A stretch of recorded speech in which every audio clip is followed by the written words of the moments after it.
Welcome back to the Sequester Season 4 recaps over on Live Reality Games on Facebook, YouTube, and wherever you watch us. I am Pat, and as always, I'm joined.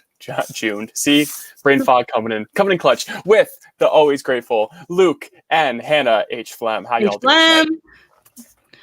Doing good. I'm excited about this episode. I thought it was great. And before we get started, I just wanted to say that, when we first started podcasting, you guys were honestly not doing much. I thought that you were terrible podcasters. Like, you stuttered. Pat, you had brain fog. But, I'm so proud of you. You guys are such great podcasters now. You are showing me what a great podcast you are. So I just want to say, I'm proud of you guys. I don't need you to do that. I can make moves without any affirmation. Okay. Yeah. Are you out of my league? I didn't throw my vote on purpose. I did it by accident, actually. Okay. That wasn't even from this episode, but I just felt like that was a great. Anyway. Hey. We missed you last week, Pat. I'm so glad you're feeling better and you're here today to talk about Sequester. You had to catch up on both of the episodes. Yes, so right? I did a binge of for the uninformed, I thought I had corona. Luckily, I did not have COVID. Tested negative twice, but I was out of work for a week, and I just didn't feel comfortable, feeling sick and coming on and just, spreading my germs electronically, but also my bad vibes. Because I was hangry and just sick, all that. But yes, so I watched last week's episode leading right up into this week's episode, which was a nice way to watch it. It was like binging a Star Wars series, and I don't know if I'm better for it or not, but we'll see tonight. It was as long as probably the Titanic movie. It's probably 3 hours. Yeah, it came in a 2-disc or a 2 VHS set that you'll find in your local Salvation Army probably soon. Love it. All right. Yeah, so we kind of talked about last week. I think that me and Erica and Hannah were all feeling like last week's episode was a little slow, and I thought this episode was fantastic. It was a 90-minute episode, and it did not feel like it to me. It flew by. I think there was so much foreshadowing in this episode that something was going wrong, maybe unintentionally from people's confessionals. I was like, I'll snap. I see tears in Muna's eyes. Billy, I can tell that she is not happy right now. And so I was just waiting. I'm like, oh man, I'm ready for the beef. And then the payoff this episode was so good. I loved it. What do you guys think? Should I go first? If you go first, Hannah. Yeah, you go first. I feel like, it'll build up nicely because I highly agree with Luke. Like I said, y'all, I was sick. So I really on Mondays, but I had to watch the old one on Monday and then the new one on Tuesday just to catch up for tonight. But the newest one that just came out, I was obsessed with. I really like the date night twist, or kind of round as it is, which we'll of course get into. As y'all know from the way I play my orgs, I'm a very social person. So watching someone play a very social game, but then also using strategy because they have to use strategy is just great for me. So I agree with Luke wholeheartedly. I think it was fast paced, which brings us to Miss H. Flem. Yeah. So I already told Pat and Luke that I did not enjoy this episode.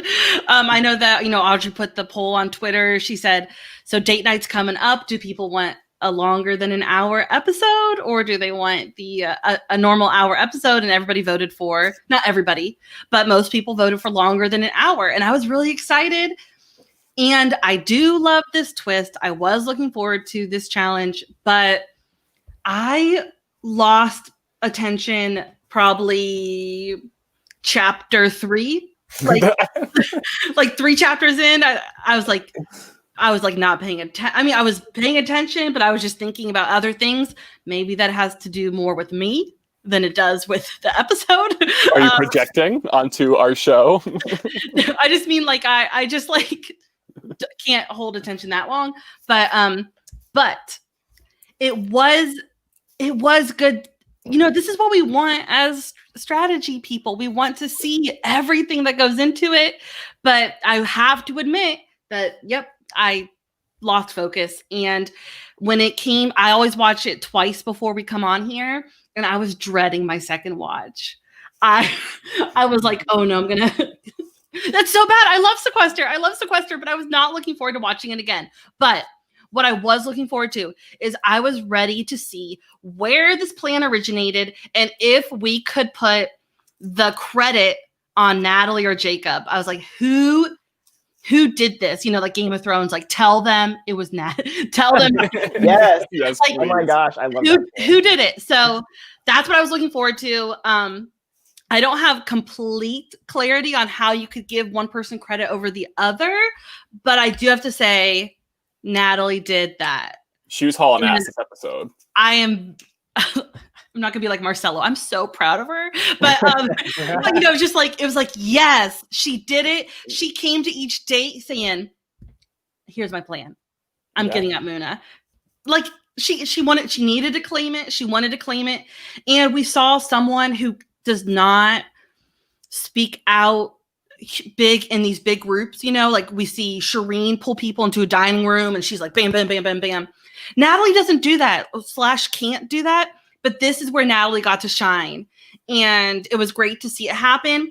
Maybe I wasn't able to pay attention well towards the end of it happening, but I really enjoyed it. And great job, Natalie. For sure. And I will say, too, as someone who does struggle with just paying attention in general, because I have ADD, I'm very open about that in my real life, too. Not that this is my fake life, because y'all are my friends. However, but something with, as a person who does have ADHD, it's very much like last season, and this is just a minor tweak thing, then we'll move on, is like the date nights were in different parts of the yard and the like house, and then there'd be like they're in the bathroom for one, which was like funny, but then this time it was very much like they were all in the house, probably just as a facet of when they took place, and some of them, if I recall, were outside, but mainly a lot of them were in like the same setting. So for me, I agree, like there was a point where like I was enthralled, but I did have to stop and like really pay attention to be like, okay, who's with who's talking about who originated the plan, and then go from there. So I do understand, because with the extension of time plus the kind of like grayness of the house, it was very much, it felt like Twilight Zone over and over again. Yeah. I was really paying attention to my second watch because I was curious to see, I'm like, I feel like date night, rounds 1 and 2 of date night are like so important. Like the later rounds, pretty much the ball is already rolling in one direction. Like whatever plan got made in round 1 or 2 is probably going to be the plan that's going to carry through, because you aren't going to see certain people again. So you really have to stick to one plan for the most part. Everybody that received votes in this episode, their names were mentioned in round 1. So I think that's pretty indicative of like, you know, I mean, I think the first round played out in an interesting way, because obviously we had, you know, Spencer and Muno making up, which I was glad they were put together round 1. And we also had Natalie and Jacob together, who were like the two people that really wanted Muna out. So they were able to solidify, like, we both really want this, so we can both push it like on multiple fronts to people. So I think, just the order that people are put into dates can really impact the end result. Interesting. And that makes me wonder how they, how do they spin a wheel to figure out who dates who? Do they spin a wheel to figure out who is stationary? All that jazz. I wonder how they randomize it. Or is it fair? I mean, everybody's going to meet everybody. Is it fair for production to pick who meets first? Or do you think that's not fair?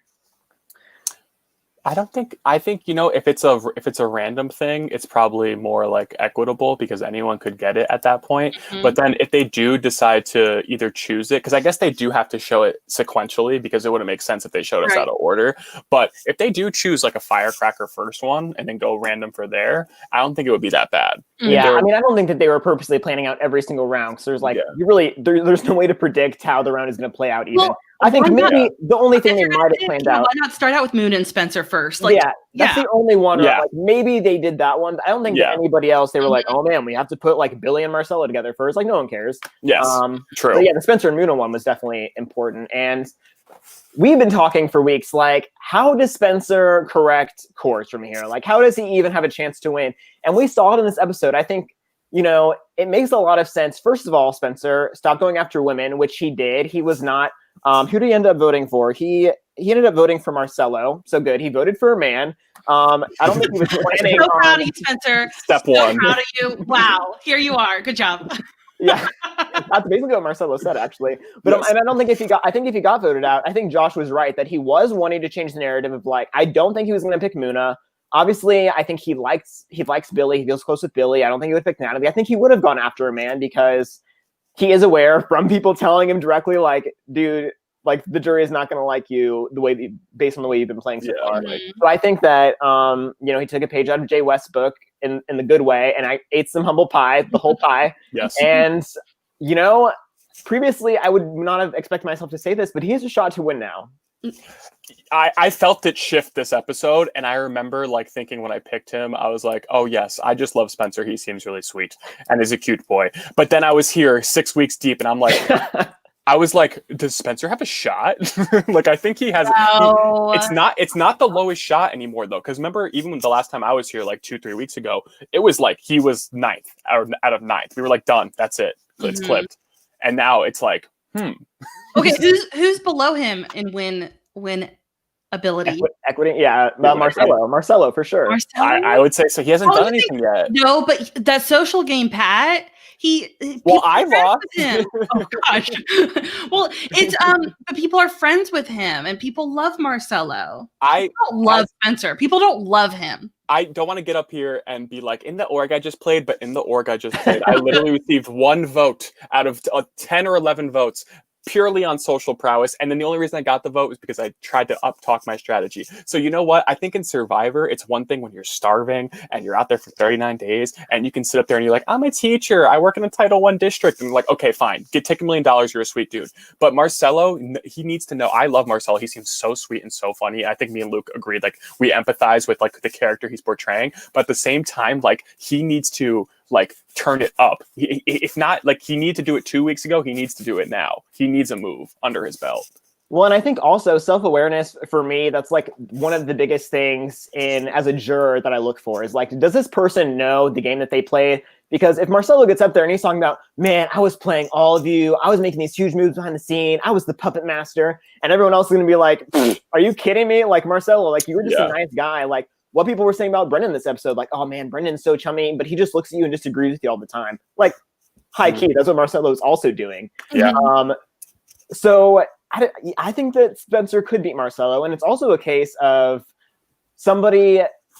You have expectations of a person at a certain point in the game. At a certain point, everyone was like, Spencer has no chance to win. This guy sucks at the game. No social game. So if Spencer's social game goes from like a 1 to like a 5, people are going to be impressed. You know what I mean? It's like, that is true. It's the comparison thing. Mm-hmm. Yeah, it's like an upward trajectory, which it definitely is currently on. He's definitely in the middle of that upward trend. And he has won so many battle matches so far. It's like normally in other shows, it's like if you're a comp beast, they're like, okay, whatever. But in this show where you get dragged and you can constantly be put in it week after week with no remorse, and it's just like, what else can you do except win? And other shows where they'll be like, oh, you had to use that to get out of it. It's like, no, he used it to get to like basically what would be like post jury or like the merge, and now he's using his social game to dig a hole out with him and Muna's relationship. So it's like wild. Wait, did I say something bad? No, what social game does he have? Oh, not a lot. Let's not Okay. get twisted. Okay, Let's not get yeah. twisted. The level 1, now he's at maybe a 3 or something. Luke's dead too. Yeah, he's not at 10. He's not at a 10, but he at least is starting to dig his way out where he can at least be like, Muna, like, hear me out. I swear I'm not an evil person. Hey, like, when I heard it, I heard Muna saying, Spencer, hear me out. Oh, You know? Like, yes. I think it was her doing that whole Yeah. ordeal. Then he goes, oh, yeah, she's right. I'm trying to think.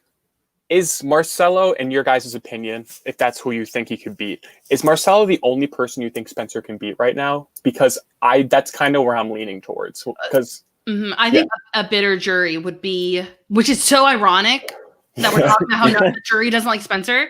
But we just saw Muna get so burnt by Jacob. Billy is pissed at Jacob. Like, Jacob and Spencer, final 2. Like, are people going to be so pissed at him? That's a good point too, though. Anyways, so that's one thought. Yeah, it's fun to think about.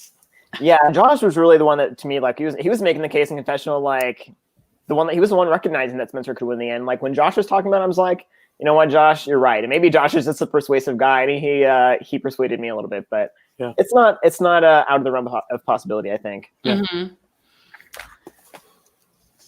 So I wanted to bring up something. I don't know if this is where I bring it up, but the thought that has been resonating with me since this episode, watching for a second time too, is Brendan's strategy this round. Brendan was gung-ho about get Spencer out because Spencer is not going to pull him into a battle match. So when it comes to Sequester, I just feel like Brendan's strategy was all about avoid the battle match. Right. is that what it comes down to? Like, I've never thought of Sequester as the strategy is vote someone out who won't take, I don't know. I know what you're saying. Battle match. I don't know. I don't like that type of strategy. Yeah. So what do you guys think about that? I don't know if it's always been that way, but I feel like this season it's going towards that. And maybe I think it's maybe because they're all big threats. So it's like they don't want to go out in like a shisty way, even though very much like the battle matches are very much like a pretty legit way to go out. As we've seen, like, they've gotten out some humongous threats, even if they've come back like Muna, or, got out Shireen and Rachel. And even though like, you can say Rachel and Shireen might not be big physical threats, quote unquote, but these are like physically able like neutral challenges, so it really isn't that big of a deal usually if you're not the most like physically able person or like buffest person. But I think maybe it's that, but also because like they're just a little too cautious in a weird way. It's like I don't want to say Winners at War, but it reminds me of like in a way it doesn't have the same vibe of it, but some people are playing in a Game Changers Survivor type way where they don't want to get thrown out on a battle match, and it's like, no, you have to eventually go in that battle match and prove your worth. It's just how the game works this season. So do you think it's an effect from every battle match the person voted out comes back and people are just so scared of the battle match? It's a 50% chance every time. It's not like, I don't know. I don't really think this has like changed much over the course of Sequester history. I think that most people play that kind of game where it's like, I just have to avoid the battle match. But some people, I think Jacob was like, okay, let me get out my target, but do it in a way where I'm going to avoid the battle match. Obviously, he didn't really do that. But if you have a target, obviously you don't want to just like go around publicly saying, hey, I'm going after this person. Let's pile the votes on them, because then they're going to drag you. So you have to do what Jacob was trying to do and get the target to think that a different person was throwing out your name. A different person was trying to put the target on you. And I think Brendan was just doing a much less subtle version of that, where he's just like, oh, hey, Spencer's been the target the past 3 rounds, and he's not going to drag me probably. So let's just keep the status quo the same and do that again. But yeah, I think he had a huge miscalculation, because these players are not like status quo type players for the most part. I think last round was an exception because there wasn't a drag. And it was just like the way that Muna made the pairs, it was hard to do anything else. But for the most part, like, I don't think that everyone wants to go through the same exact scenario. And I think we saw people even say that at confessionals. It's like, no, this has been played out. Like, let's not do Spencer again. It's time to, actually start making moves, as they were saying. Yeah, I think that I got to like the extreme mindset of like, I don't like Sequester strategy when all you're doing is avoiding battle match. Like, I like, taking the big shots, like, like Jacob did, like Natalie did. So anyways, I just think I just went to the extreme of like, no, don't be afraid of it. Just go for it. Yeah. Well, that's the cool thing about Sequester strategy is like in Survivor, basically all you have to do is get a person voted out. You don't have to think about what that person's reaction is going to be, because they're gone. You don't have to think about them again. But yeah, doing what Natalie did and like getting somebody out who maybe you're kind of close to, but you see as a big threat, getting them out in a very like indirect way where they're never going to see it coming. They're never even going to call it your vote. Or what Josh did, where he was supporting the Muna vote out, but he was never going to vote Muna out himself.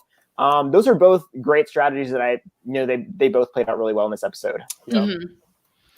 As opposed to Jacob Jones' strategy in this episode, which is fabricate this lie, where he is saying that Brendan is throwing out him and Muna's name, and Jacob has no choice but to vote for Muna because everyone's voting for him or Muna. That's the only thing he can do. Him and his allies can't get on the same page. So, but whatever you do, save Muna.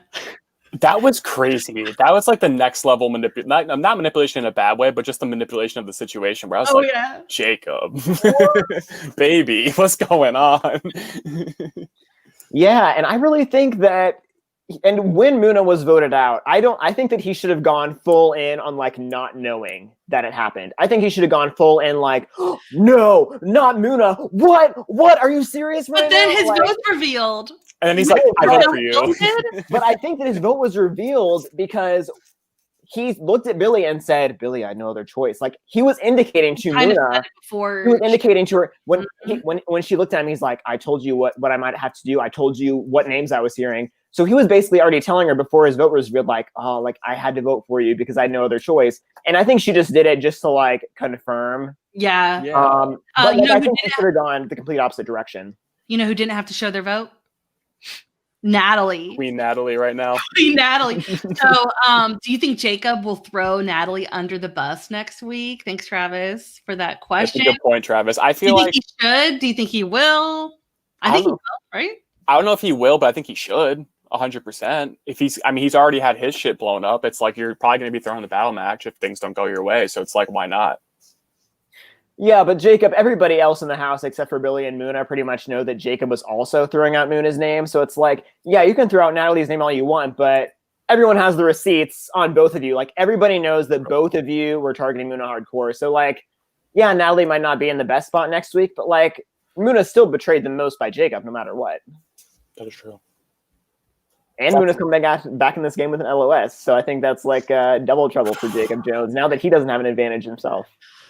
It's just wild. She has the LOS. Josh still has his LOS. Oh, I totally forgot about that. I know. Me too. Speaking of, raise your hand if you forgot that Jacob had his advantage when he was picked for the battle match, and you were. 100%. No, I remembered. 1,000%, Pat.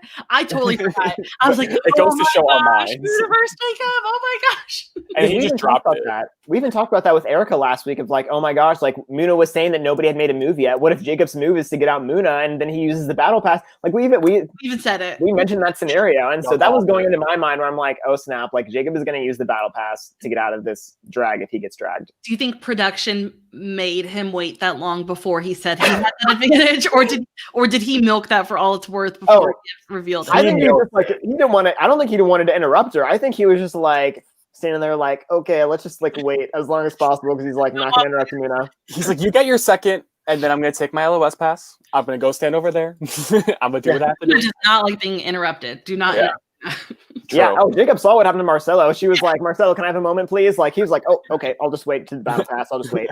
My fault. Yeah, go ahead. So here's another question I have about the Jacob Muna thing. When you're in this game, do you vote out your BFF? Do you do it? At Final 8? That's not a Final 8. Not a Final 8. And I think in a game like this where you can pretty much predict that one person is always not safe, like there's no technical, I mean, I guess there's some rounds there's immunity, but you can almost guarantee that if you get pulled one, or if you get voted out one round, you can drag someone, or vice versa. I think it's like, I think you wait until like Final 6, Final 7, and you have to take a move by like that point. I think it sounds stupid, but I think Final 8's too soon, but Final 7 or 6 is like just right, just because like the way the game like take out your BFF? I think you have to take out your BFF, because if you sit there at the Final 2 with your BFF or even the Final 4 and you're trying to make a case for why you're separate than them, it's really hard. That's not going to be easy. Well, yeah, but if it's a Final 2, you both have to make that case. But that, I mean, I don't know. I don't know if Jacob could beat Muna in the end. I think that would be a close call, but I think that Muna would probably take it, depending on how the rest of the game played out. Am I heartless in thinking that you take that person in Final 4 and then you vote them out? That's 100%. 100%. They're not, because hopefully they don't drag you with them. Oh, that's it. That's it. I don't know. I don't know, because I think that Muna is the type of person, if you vote her out of Final 4, if you give her the point at her, then she's going to be like, oh, you betrayed me, I'm going to drag you. Like, I thought I could trust you. I thought we were going Final 2. Like, I think that she, in her mind, she plays a super honest game. So if somebody is disloyal to her, she's not having it. Man, it's just like, for Jacob and Natalie, here's another thing that I keep thinking about. Muna is not dragging Natalie into a battle match because they're from the same city, if you don't know. So it's a real deal. And she's not dragging Jacob because they're so close, right? Unless maybe she would drag Natalie or Jacob if she thinks, I don't know, if she thinks she has voting out someone who won't drag you into a battle match. If it's not you voting for them, I don't know. Maybe I'm just in the weeds about this whole strategy of battle match and who you vote out and when you vote them out. And I'm not even mad that Jacob voted out Muna. I just think that it was really sloppily done. Like the whole thing where he's trying to create this narrative that him and Muna's names are out there. Like, dude, literally nobody else has been saying that your name was out there except for you. And obviously he didn't know that, but it's just really risky, I think. And should then he have left a trail behind his every date night? Should he have said every time, like, someone just told me my name's out there? So he did do that. He tried. But it didn't work. Yeah, it didn't work. He didn't sell it, though. I think he needs to not vote for Muna. Yes. Period. And if she doesn't go out, that's a risk you have to take. Like, put your vote on Brendan or something, and it's like, well, you're losing. He put Brendan in the battle match anyway, so obviously he's not close to Brendan. So, like, encourage people or, like, say, oh, I won't be mad if Muna goes out. Do what Josh did and, like, oh, yeah, like, I'm on board for Muna, but then vote somewhere else. So if your vote is revealed and be like, no, Muna, like, I 100% wanted Brendan out. I was never going to betray you, even if I said that to people.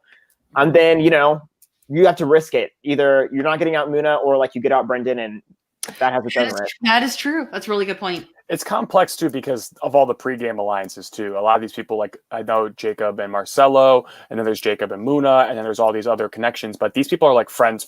Like you guys have played Sequester, like you know, like I never have, but you guys are friends with at least friendly with the people you played with. And then if you make a best, but if you make a best friendship out of it, in the case of Jacob and Marcelo or Jacob and Muna, that's a little different. It's not as easy to just be like, all right, I'm voting them out. I'm dragging them because that's like, ooh, that's a lot. That is a lot on the line. Sequester, blood versus water, huh? That's what we're kind of seeing. And it's like, it's kind of those I don't want to say confessionals, but like when they do the call outs at the end, especially this episode, I lived for it, but I was like, wow, that's for vengeance. Man, I loved that whole segment at the end from the time that Muna gets voted out and Billy saying, what? I know. What? It's Brendan good. going, what the Yeah. It's so good.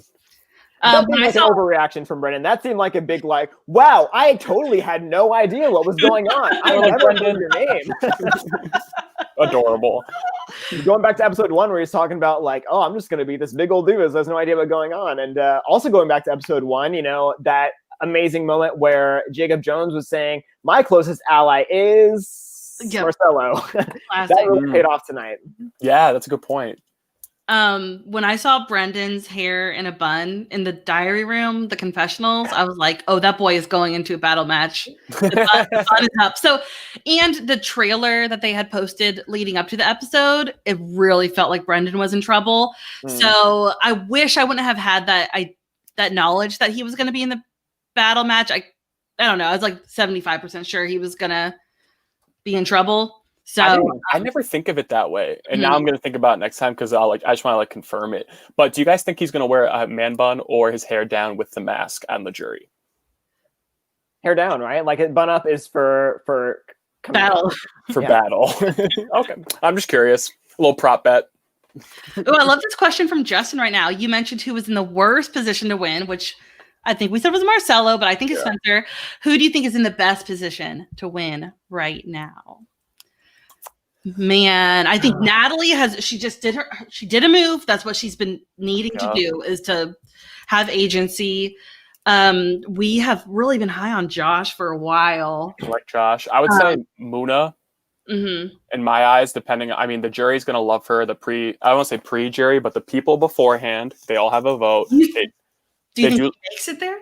Yeah, is she getting past the Final Four drag? Oh, okay. So is the question who?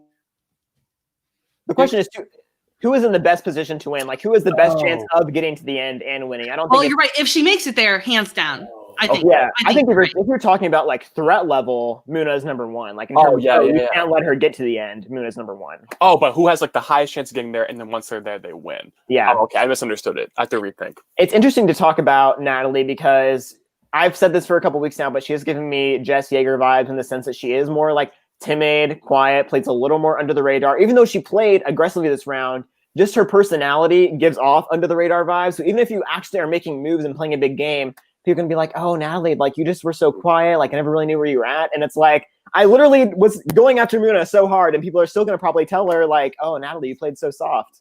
I don't know. I'm riding hard for Billy. Oh, I forgot. Billy has been like, since episode 1 or 2, I forget which one it was. Whenever she was the killer, I think it was 2. I've been like, Billy CEO, baby. Like that shit needs to she needs to make it to the end. And if she does, like, it's just funny because her pregame interview it was either with Taryn or just RHAP in general. She was literally saying, I got to the final 2 of my Sequester mini and I just didn't know that's how the final 2 worked, or else I would have prepared for it. Like, I'm so excited to see like if that somehow can be rectified. She's dope. I really fuck with a Billy win. Mm-hmm. I think if I had to put my chips on someone, I would say Mr. Undrafted himself, Josh. I'm liking his chances. He has an LOS. His name was one of the 4 people who was not brought up this round. It was, him, Billy, Natalie, and Jacob. Their names. Well, I mean, Jacob was trying to make his name brought up, but never was. Those are the 4 names that wasn't brought up. You play so good that you can't even get your own name out there. Yes, come on. Damn, just target me, please. I need an alibi here. I can't. So Hannah, you're saying Billy is that's your pick? Mm-hmm. Okay. I'll just throw in. I really want Billy to win. That's like who I want. Who I think it's going to be. I'll throw in Natalie for the same reasons you guys are saying. I think if we add this move to her belt and then maybe one more notch, it's going to be good. I just want to see how she argues in the final too. I want to see how she puts her case out there. Yeah, I know that to me is like I think Billy could potentially beat anybody in the end based on her final 2 speech like that. More than anyone else, I think other people you can kind of like. Maybe either their game is more self-explanatory or their speech is more predictable. I do not know what Billy is going to say when she gets to the end. Is she going to go hardcore, I was loyal to my people, I played a loyal game, I didn't lie, I was honest with you? Or is she going to actually admit to everything that she's been doing, which I want so bad, which is like, I was playing all of you. Like, I tried to, snow you guys so bad. I was never loyal to you. XYZ list of names. Like this was the order of who I was loyal to. Yep. I need all of that or else I don't want her to win, period. She is the epitome of needing to own your game at the end. Epitome.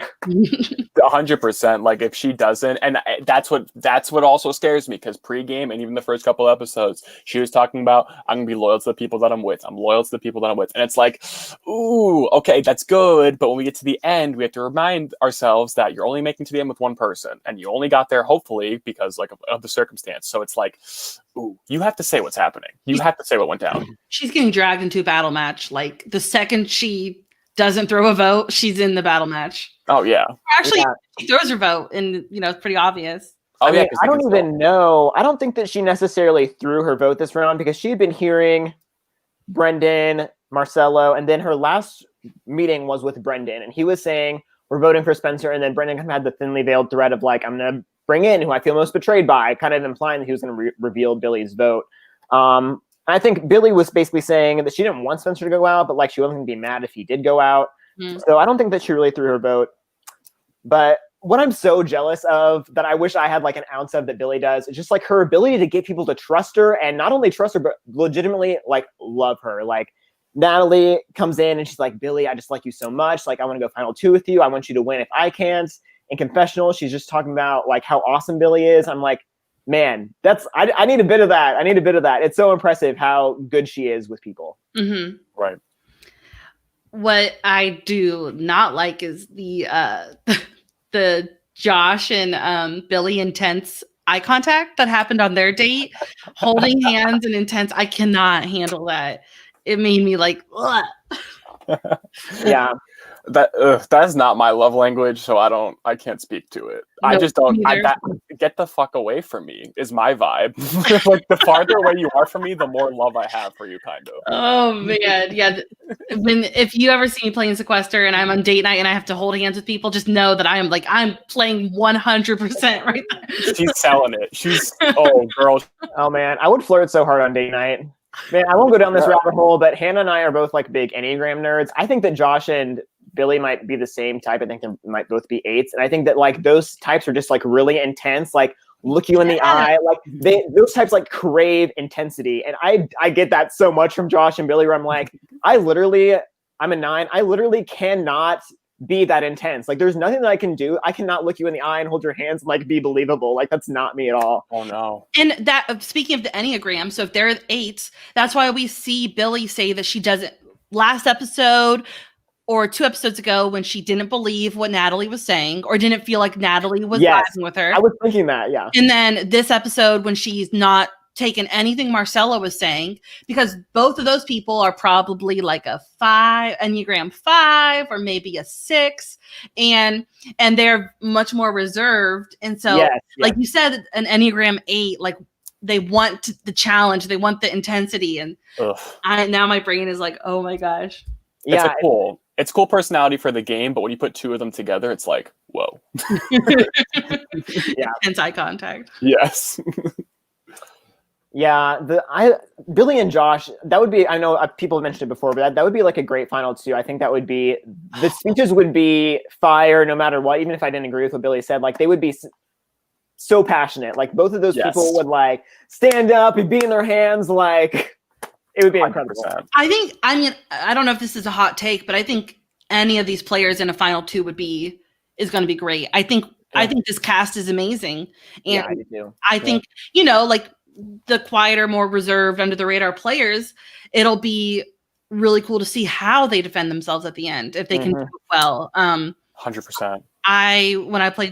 When I did the Sequester mini and I was in the finals, I was not that great at defending my game. It's just my brain was so frazzled and I didn't even know what had just really happened and how I got there. So, it'll be very interesting to see how people argue their case in the end, no matter who's there.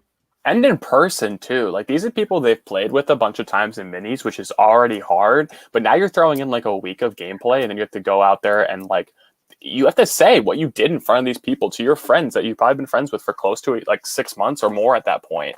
It's crazy. Mm-hmm. So here's something that I thought was interesting, kind of going back to where did Brendan go wrong? Like, why? Obviously, he could never have foreseen this twist. Like, it's almost comparable to like, not personality wise, but like Dan Ringring and like David versus Goliath, where like he didn't know that like an idol nullifier existed. Like, you cannot plan around a twist that's never been introduced before. Mm-hmm. So on that aspect, I do feel bad for him. But like, where did he go wrong in terms of gameplay? Why did Jacob want him out over anybody else? Like, do you guys have any insight on why?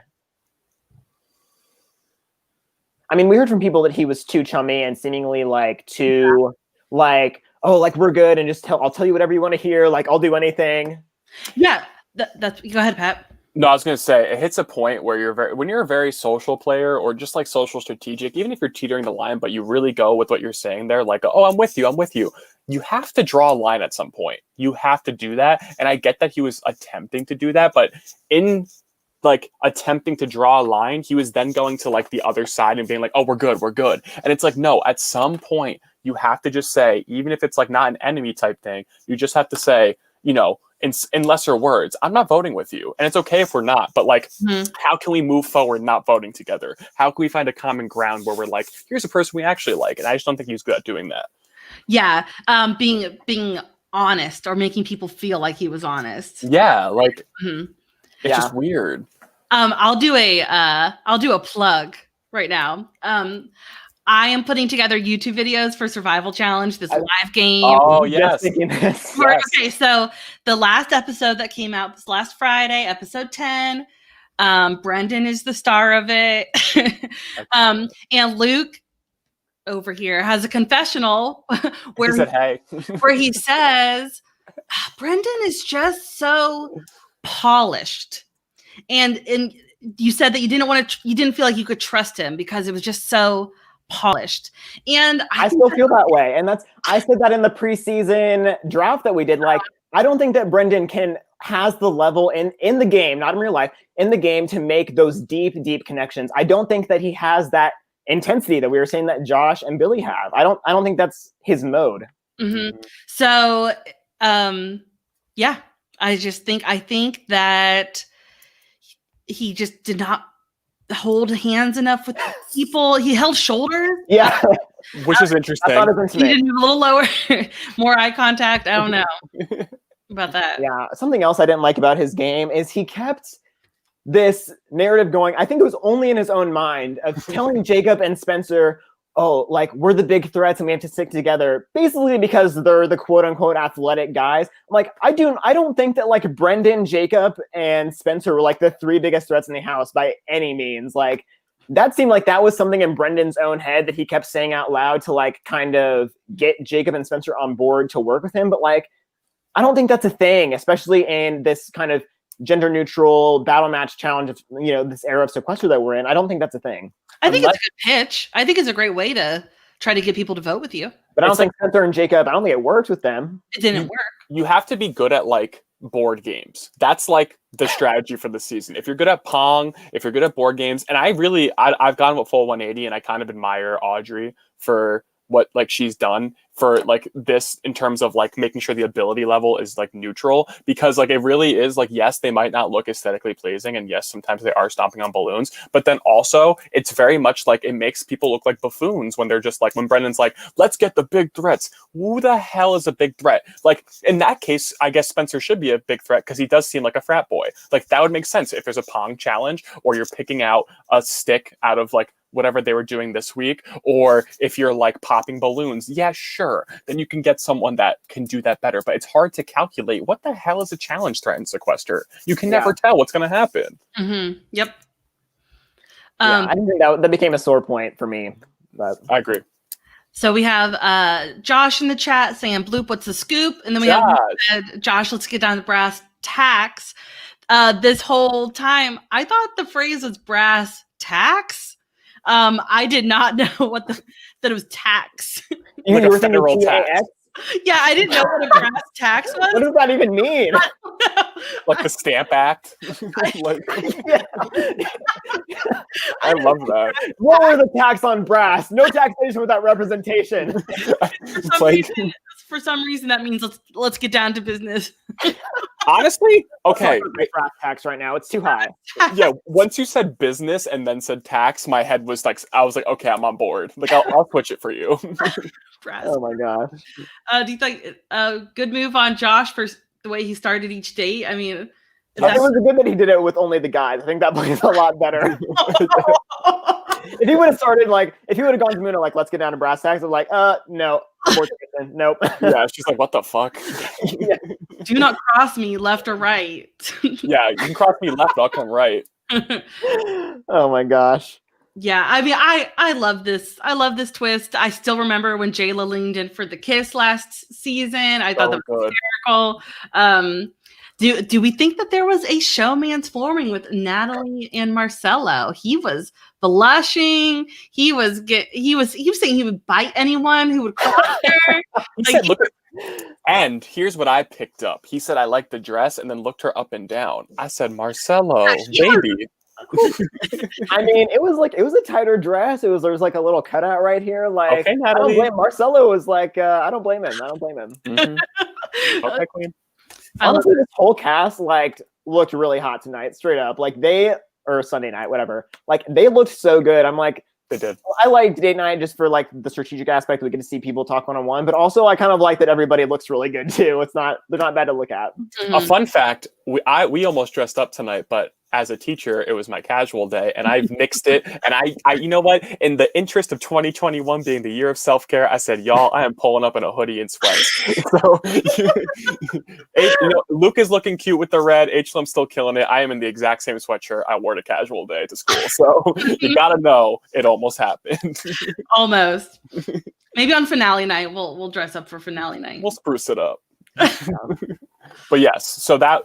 Besides all of that, it was nice to see a lot of as a social player, it was nice to see them canoodle a little bit. I was like, Marcelo stays in the background a little bit. Natalie does make moves, but she is the quieter person. So it was nice to have them be like, okay, you sit here, now talk. See what happens. And it was cool. I liked it a lot. Yeah. What did you guys think? I thought the Billy Marcelo meeting, that was one instance where I was seeing foreshadowing later into the episode where Billy's like, you know what? I'm really not feeling Marcelo's vibe right now. Something seems really off. I'm like, I wonder if she would have said this if this was a confessional right after they met, or if this is very, very colored by the later events where it's oh, now that I know Marcelo betrayed me, now when I give the confessional, I'm gonna be like, yeah, his vibe really fell off. You know what I mean? Mm-hmm. Right.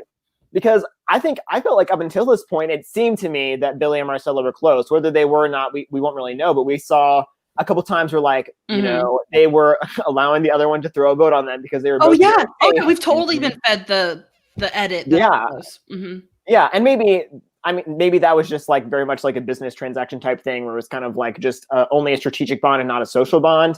But that was one instance where I'm like, seems like Billy and Marcelo are no longer on the same page after this episode. And Marcelo also was like, I don't think Billy gives two fucks about me. So it's hard. That was an interesting meeting. That one was it seems like it has not at first, but when we're bringing it up, almost like it has ramifications down the line. It's being teetered and teased for us to be like, oh, remember this 2 weeks from now when this comes back up. because that's big. Billy and Marcelo, I don't want to say they're in the middle, but like Billy is 100% calling the shots of some of the rounds, even if she's not putting the votes exactly where they should be. And Marcelo is very much like, okay, how can I maneuver this? So they're two big players. Travis just said in the YouTube comments, the flip-flops. The flip, Period. he got that petty. He got that petty. But you know what, though? That's something I would definitely think about if I was there. I didn't pick up on that even when I was watching it. Yeah. I was like, that was a good point. It's like, it's equivalent to somebody not bringing their stuff to tribal council. Yes. Yeah. It's like, Helen feels really safe and have community right now. To like get him out. But cracks me up though when Muna was like, this man, which I feel like that's the phrase of the season. This man came to the elimination in flip-flops. And that's when she knew that he was playing too passive of the game. Yeah. He doesn't have to do anything. It's like when JC didn't bring his idol. Or when he gave the idol away. It's a whole thing. Who? But yeah. Is it JC? Oh, you're JT. Oh, guys, fun fact. Before we came on, I said, let's keep track of how many names I F up tonight. And that was only, I think, the second one. That was pretty good. Oh, that was pretty good. Anyway. It's not a disaster. So, speaking of Travis, so when we were watching the Sequester episode, we were talking about the battle match and the balls and the sticks thing. And he was saying that shouldn't you be pulling the sticks from the top of the thingy, whatever to call them? Because if you pull it from the top, it's not affecting that many balls because there's still all the sticks on the bottom. But the ones from the bottom aren't holding anything, so why not just pull the ones that aren't touching anything? So if you see a stick that's not touching anything, of course, pull it. Start with that. I think it's also like once you're doing two things, like you want to make sure it doesn't fall on you, but that the next person has less of a chance of it like going past them. Like you want to make sure that you're pulling a stick that makes you safe, but also makes them a little more in danger. A little more. You don't want it to be too much. I also almost failed physics in high school, so what do I know? But we're at that level. I'm not gonna lie, I did not pay much attention to like the placement of the stick, so I'll take your word for it. There was at least one stick that I saw that was like way up top in the middle. It's like, oh, you could just pull that and nothing's happening. So true. No, there was some that I kind of thought that too. I was like, why are they all going for it? I also love when Brenda would like grab a stick and then just like fling it, like mad gracefully, like. And I was like, oh, Brendan. Oh, Brendan. That was it was a very intense battle match though. I was definitely glued to the screen. I was like, who? And I had totally missed the part where whoever won the most correct answers at the end would still win. So it kind of sucks not getting the payoff of the balls dropping with the sticks. Like we didn't get the payoff with that, but it was still, I don't know, still intriguing. Yeah, for sure. Yeah, I mean, Brendan was fired up going into that. He's like, I love Muna, but I swear to you, I'm coming back. Like there is no chance I'm losing this. And RIP to Brendan, who I don't think he made any big moves, but what I appreciate about him is he was playing a game where he was playing a great social game. He was playing a game to get really far. And he was really giving it to us in the confessionals. Like, even though some of them were a little cheesy and there was maybe one too many jabronis for me, I really appreciated like just the energy that he brought in confessionals because it just like made the energy of the episode go up so much. Yes, and not in a forced way. I don't want to make fun of I know we've already done that and poked fun at the Jacob and Spencer thing from 2 weeks ago or 3 weeks ago when they were very villainous, but almost like for 5 straight minutes where at first glance, first watch, you're like, oof. But this was very much like, oh, Brendan's very into this, so I'm going to be into this, like very naturally. Mm-hmm. Yeah, Brendan is amazing TV. I think every confessional is electric. I think that he shines like crazy. I could listen to him tell a story about anything, about peanut butter and jelly, and I'm just enthralled. So I think he was a great addition to this cast. There will never be too many jabronis. I thought it was hysterical. And there was one more thing I wanted to say, but then I lost it. But I'm Team TV. Joseph says in the chat, as we saw in the votes, if Muna changed her mind on her vote or used her LOS, it could have been a different story. So this was a 3-2-2-1 vote, which let me just say, all these votes in Sequester are so crazy. It's insane that we have not had a tie with how many split votes we've had. Oh, right. Yeah. That one vote where it was like 3-2 to 2 to 2 to 1, that like blew my freaking mind. This one, if Muna had voted for Spencer or Marcelo, it would have been a tie between Muna, and one of those two because of the 3-2-2-1. She was the one vote on Brendan. Now, is that I just haven't seen it in a minute. Like I've only seen it in minis when they spin the Wheel of Misfortune. Is it Muna and one of the other people that are up for elimination, or is it everyone else? Is like Survivor with the rocks? It's like the rocks. So they have another chance to revote, and if they don't break the tie, then it's rocks. Okay, so that makes sense. Okay, I just want to clarify. So that's it's a good point, Joseph, for sure. And I think it wasn't out of the realm of possibility with how hectic this round was going. Even though it was a slow burn, it was not out of the realm for sure, and not in the future either for every even number round.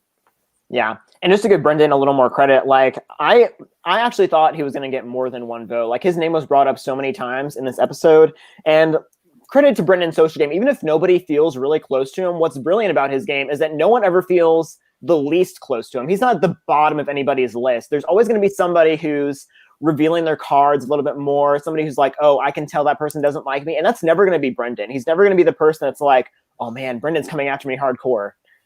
So kudos to Brendan on only getting one vote the way that round went. 100%.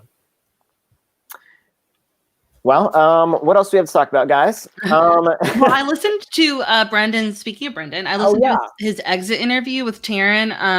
I try not to listen to other people's recaps or even like read much online about the episode until we record, and which is so funny because last week's episode, I came on the recap and I was like, this episode was so great, guys. It was setting up what's going to happen like further on in the votes, and this was a great like setup episode. And then apparently like Audrey had put a big post on Reddit all about that like 3 days earlier. Oh, shit. I didn't know. I'm not on Reddit, but she had posted all about like, guys, I know you thought this episode was pretty boring, but like it was really setting up, and I just feel like I just stole what she said, but I didn't mean to. Yeah, it's great minds.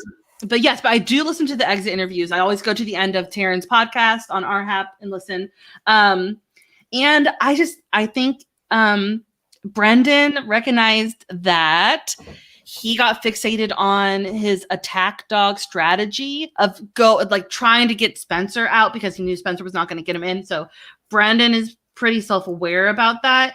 And Brendan said that he was the only player to make it to round like 5 or 6 without having his vote revealed or getting voted out or getting pulled in a battle match. He made it the farthest without any of that. So that really plays into what you just said about it's not like he was like a super amazing social game, but it was a great social game in my opinion. Yeah, I do. And I think, and I agree, that is really impressive. But at the same time, I think that's also a detriment when you get to a certain point and you have players that are at this level. It's not going to be, like a Derek and BB6 team where he like gets the end and is never nominated, and no one realizes how big of a threat he is. Like these players, if you are not getting your vote revealed, if you're not getting votes, if you're not going into a battle match, they're taking notes of that. Like Muna, this episode was really harping on like there's 3 people who have not been into a battle match yet, and it's Marcelo, Brendan, and Billy.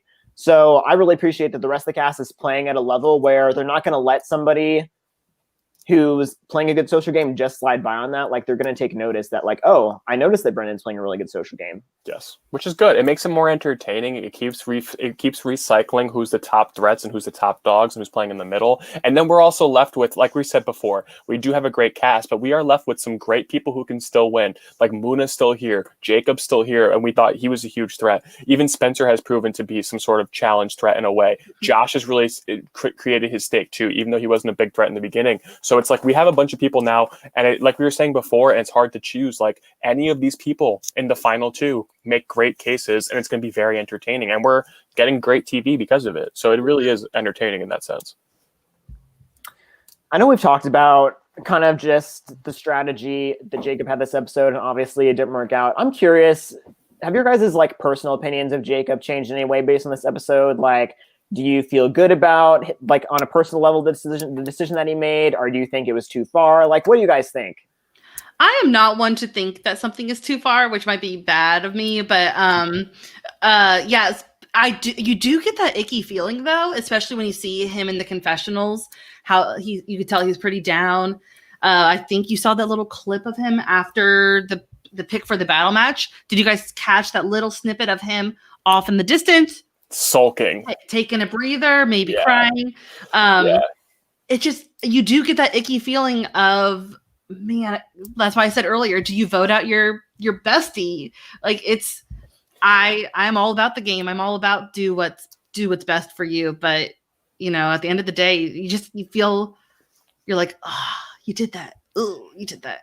Luke makes fun of me because in every org I play, I am 100% a social player. And arguably, I agree because I play orgs because I want to make friends. Sequester, there is money on the line, but only that winner really gets it. And then everyone else is just there for the love of the game. But I think you also have to take into account there that there's more to this friendship. Like, Jacob and Muna are really, it's not just for show. They're really good friends. And truly, like, you have to weigh, is voting out Muna and trying to get her out, didn't succeed, but trying to get her out, worth more than your friendship? It's something we see in Survivor returning seasons, something we see in BB returning seasons, and it's like, it's something I would do in an org and have done and still have lost. But I couldn't imagine sitting there and being like, yo, this is someone I've actually like met and I'm friends with, and now I'm out here in person. And I would make the move, but like, I'm not surprised it blew up in his face at all. Yeah, I wish that like I wish it didn't have to be a choice between, oh, do I make a big move or do I keep a friend? Like, yes. I wish that he could be able to do both. And like, that's not to say that, like, I'm not saying that Muna should be upset or, oh man, Muna's being overly emotional. I don't feel that way, because players, what's so interesting about all of these social reality games is that people draw their moral lines in different places, and you don't know where other people draw their lines, which makes the game so interesting. And we've seen people, I think, objectively cross certain lines, like in Island of the Idols, for instance, where we saw, you know, Missy and Elizabeth and other people vote out Kelly for certain reasons that everyone pretty much agreed like was pretty deplorable. But then there's other things like Tony swearing on his father's grave that other people, it's very controversial. Like, was that too far? Was that just a really good game move? And this was just one of those things where people are going to draw the line in different places. I personally liked the move, one, because it was good TV, and at the end of the day, this is a TV show. And also because I don't want to see people that are friends from before the game run the game together. That's a super boring narrative. Even if the season is interesting and full of drama, that's not a final two I want to see. And not if that's what the theme of the season is. If that's blood versus water, where you come in with your, that's fine. That's dope. If it's blood versus water Sequester, that's sick if you could make it through. But at the same time, like, they'll be, in that case, they would be like the villains. We'd be like, oh, fuck, I love Muna and Jacob. Get them out, though. Like, get them out if they're going to do that. It's true, though. Yeah, when it plays so far into it, the pregame, that's like, all right, let's make a move now. And then she gets mad, which totally valid emotion, but still. So here's where I am on this matter is speaking of Enneagram again, but like Enneagram 3 is all about achievement and accomplishing. And I just feel like some people like me get tunnel vision when it comes to winning. And I think possibly Jacob experienced this too, where you just like, you're like, I'm going to win. And then you just like kind of block out what you're doing along the way. That's going to make it get you to win when, you know, has its emotional, like, save Muna, save her from me, you know? And then like backstabs like crazy. So I just think that sometimes you just forget that you're like actually hurting people's feelings for the sake of winning. Yeah, but also he's not responsible for other people's feelings, which sounds a little bit heartless. Oh, like he can't be held responsible for Muna's reaction. Like, obviously he has to be aware. He has to take that into account. Like, am I willing to risk this friendship? Because I know that's a possibility. But at the end of the day, he's not responsible for where Muna draws the line. I'm saying maybe he didn't even get to that point where he thought, like, am I willing to risk this friendship? I think possibly you could be in a point where you don't even about that. I think go. Oh, no, I've talked a lot. You go, Pat. I was going to say, because I just think I think you have to be straight up. You got to be straight up. And if you can't be straight up at the final 8, then you have to wait. Then you have to wait for final 6 or whenever you can get her out. Because, like, if that's what Jacob wants, if Jacob wants to be her friend and also get her out, it can't be a blindside. If you think and you know Muna well enough, which I would imagine he does, he should know, like, okay, like, she might have an emotional reaction, or she might have it's still going to be irrational plus emotional, but it's pretty, I'm not saying it's pretty rational to get upset if your like best friend from this community votes you out without saying a word to you and actually actively made a plan to you and told you to vote a different way. That's fucking that's I'm not saying that's effed up, but like that's like whoa, that's like 3D chess against your best friend or 4D chess against your best friend. And was telling Billy like I care more about Muna staying in this game than myself. Like, oh man, he really took it so far. Don't play these games with your friends, people. 100. No, I 100%. Leave your friends at home. You know, this was date night. This is like the Bachelor, Bachelorette. I'm not here to make friends. Drink some wine. Are you here for the right reasons? Like, you know, jeez. Yep. That's where the line is. Like I've done this in orgs where very recently where I've told the person, I was like, I can't beat you. I have to try and beat the person at the end. And I didn't win. But it's like at the same time, like you kind of have to go with that pre-existing notion of like, we have a friendship here. And we get to see how that's going to be affected. So let me just be a real person with you and tell you. Because Sequester is more of like a moral victory. You do win money, but in our community, if you like Hannah winning a mini, that's dope. Like that's like that puts you. I'm like, Hannah, how do I win an org or an LRG? But for real, even like a live game, like Sequester, a Sequester live game, this is the 4th iteration of it. So like, yes, that's a huge victory. And like, it's a lot. They need to like, take that into account too. But like Luke said earlier, great TV. Yeah. I mean, similar to Hannah, like I get tunnel vision about winning, but there's also like an almost equal part of like I also want to be entertaining and like make moves just for the sake of like saying that I did something and like look at this drama because I love watching shows for drama. True. So I think that could have been part of Jacob's idea too, is like I'm not even convinced that it was a good plan to take out Muna. Maybe he did, but I think at the very least, it's going to be good TV to take out Muna. That betraying your best friend, stabbing her in the back repeatedly, is good TV. And one thing we didn't even talk about yet is what happens. What is it? 3 weeks ago now, when Muna actually went out and Muna was throwing Jacob under the bus. So at the very least, he could. We didn't talk about that, but that's a point where Muna did not necessarily stab him in the back, but she had the knife drawn on that episode for sure. I totally forgot about that. Yeah, that wasn't even brought into it. Right. That's a good point. Twitter reminded me of it, and now it just entered my mind. No, that's a good point though. Honestly, it's not. I wouldn't say it's hypocritical because she still blindsided the hell out of him, but still. Yeah. Well, I mean, I'm looking forward to next week because Muna is coming back with a vengeance. She's coming back with an LOS. Billy pissed. I mean, I love Billy pissed. Like I remember that week when she was like mad at Spencer and mad at Jacob. I was looking for those confessionals, and now we're about to get that ×2. But they're gonna have a nice night of sleep. I think that was the last twist of the night. They said they were pretty tired. It looked dark. Luke, can you give us a trailer for next week in the voice of Aaron Robertson? By the way, I noticed he was the voice of the old film editing. So, Luke, what's happening next week on Sequester? Next week on Sequester, Muna returns to the game with an LOS in her pocket. Billy seeks vengeance against Jacob for betraying Muna, and Natalie is there quietly in the shadows, nobody recognizing that she was actually the one to execute the plan. Who will prevail? Is that off the top of your head? That's great. Thank you. That was off the top of my head. Oh my God, SNL King, come on. He's making his way. Live from New York, it's Luke. That was amazing.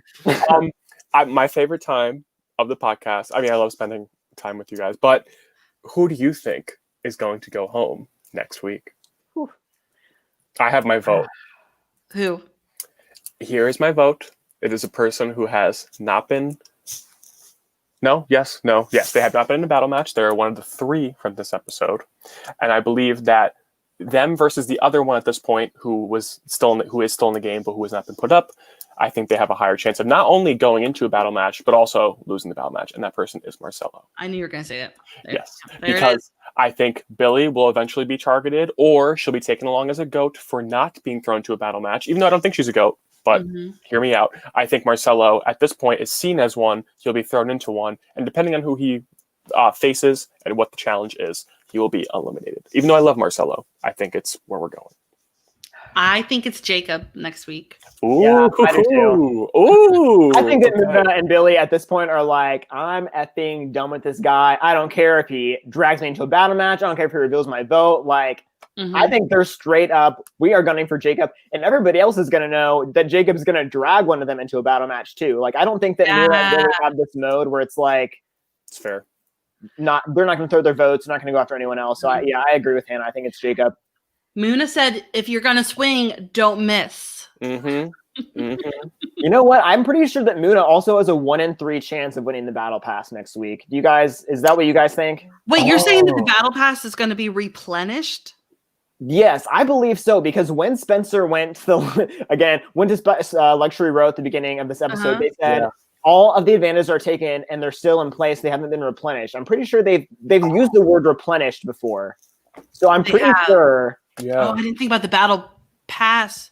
Ooh. I'm pretty sure that she could win it. And I don't know if there's like maybe a stagger week where like Jacob used it. Now it's going to be empty for the next time, but then be replenished the next time. I don't know. But from my understanding, I think that she is available to get it.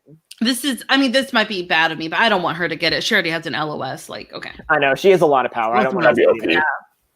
Because then, literally, like, she can protect herself from the vote. And also, even if she gets dragged, use the battle pass. Like, she could play. It's like there's literally no reason for her not to just go full on Jacob at that point. Yes. She has both those advantages. Yeah, 100%. So, yeah, I think Jacob and Marcelo not in a good spot next week. I think we all agree on that. 100%. But I'm really excited for this endgame, guys. Next week is going to be fire, I'm sure. It's turning up. This season really hasn't taken that much of a slow turn. Even last episode, if you wanted to call it slow, still or was this episode. yes, depending on your stance on it. Yeah. But even still, like, we're still getting good TV. So this season's killing it. Absolutely killing it. The fact that they're all newbies besides Jay West is actually kind of crazy. At least newbies in terms of like the live game. Oh yeah, she got the gamers in the seat. Like we've Killed got it. Audrey knocked it out. For sure. Yeah, well, anything else we need to say before we wrap it up? I mean, if you are not following or subscribed to LRG on YouTube, just search Live Reality Games on YouTube. Once we make it to 100 subscribers, then we get to change our URL to youtube.com/live reality games. So that's our next goal, is to get that URL, baby. Let's go. Hit that sub so we don't have to plug the actual Googling of our name. Like and subscribe. Close. Yes, please. Leave a comment. Thanks for watching. Thanks for following. If you have not watched or listened to last week's episodes with Erica, it was so much fun. And I recommend going back and watching it or listening if you haven't. Any other thoughts, guys? I think that's it. No. Thank you. Be safe. Have fun. Be healthy, everyone. And we will see you next week.